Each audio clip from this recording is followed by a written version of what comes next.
Karong adlaw na pod mga kasuyans nagtungkalo na pud ko ini ang kanto na makita ninyo nga murag na nindot ang atong palibot kay mingaw og uway sasaw. Wala po'y pasahero.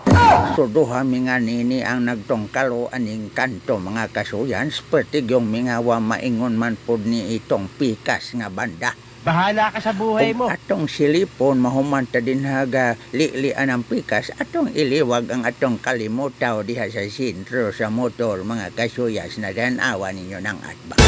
Dinha sa atbang na mga tindahan pod na sa diha mga kasuyan. Taliwa sa dagom nga panahon nagtungkalo tanganhi nagpaabot tag pasahero nya walang damhad dunay nitapot sa atong bangko usa ka buok. What?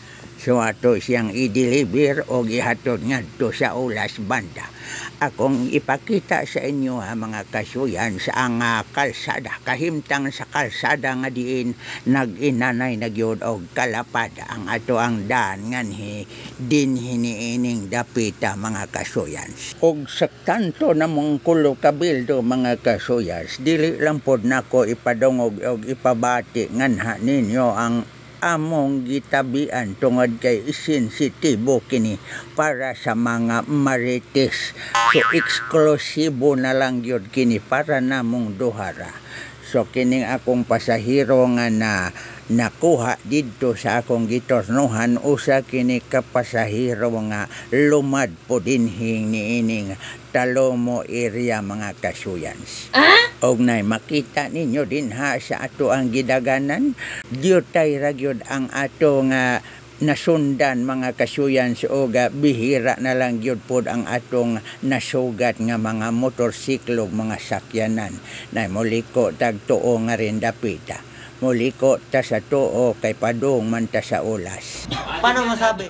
So dinhi niining dapita usbonon pa pod ni siya og sa kasamtangan gi wadwad pa ni sa mga ikwipo kay para palapdan ang kalsada para nindot gyud og magtag-anay.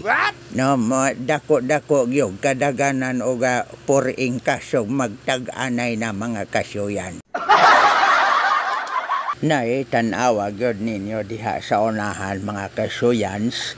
Medyo gianam gyud og bugno ang kilid tungod kay ilag yung palapdan diri kay hapit naman mulapos nganhi niining dapita ang flyover bayadak dito sa ulas banda mga kasuyans. So mahuman na to siya dinhi gyud to moagi ang mga nagbaguros nga mga service o mga paribadong sakyanan ngadto padong sa Coastal Road. Mao nay akong gikaingon sa inyo hagi palapdan para dako og kadaganan poring kasog magtag-anay. Musinggit na ganitong manakopay og virus dako kag kalikayan og kadaganan. So munay ginaingon ako nga kinahanglan makigbisog taalang sa atong kaugmaon. So sa tanto namong dukulo kabildo mga kasuyans nining akong usa ka bok pasahero nga pastang tabiana pud makalimot man ta niya nga nagdrive data. Makaapir na malamputan niya kay puti man na kahit antog na magmaayo nintaw. Hana itulak na balang kaha na ko ni para mahumani.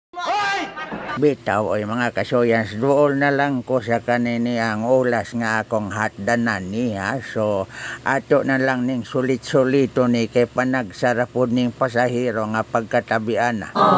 Mo'y ako po ni ron og pag-abot dito sa nauganan og di na pod ni mo na og kay musigi na lag istorya na diha na masukmag ko giniron taod-taod lang.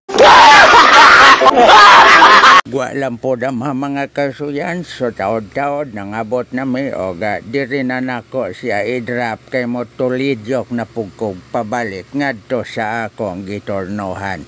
Nahala mga kasuyan, kadto na lang sa ang akong may-update panagsa sa inyo ha. Bahalag tagsara basta naalang yun na magkita-kita so mangihi sa ko. Bahala ka sa buhay mo.